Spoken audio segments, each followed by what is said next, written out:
আসসালামু আলাইকুম। এটা আলু পেঁপে ভাজি করতেছি। পেঁয়াজ দিলাম, কাঁচামরিচ দিলাম, লবণ দিলাম, তারপর একটু বাটা রসুন দিতেছি। রসুন দিলে একটু নরম হয়ে যায়, তারপরে একটু রসুন দিয়ে এখন কাটতে ঝামেলা।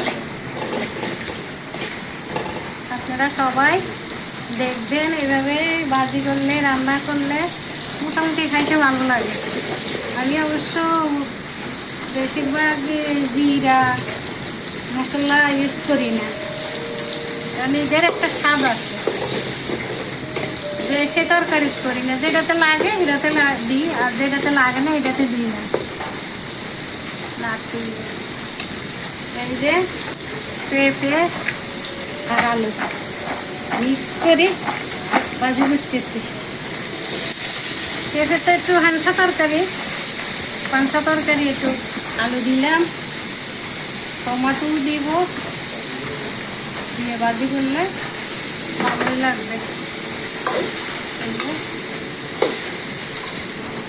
ওই বাজারের কিনে রাঁধুনি মশলা অল্প সাইডটা দিলাম, যেন একটু ভালো লাগে খাইতে। এই জন্য আর কিছু দিব না। আলহামদুলিল্লাহ এইভাবে ভালো হবে। পরবর্তীতে ডিম দেব।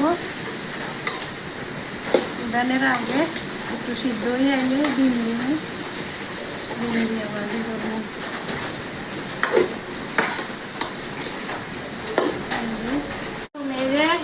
ভাজিগুলোর ডিম দিতেছি,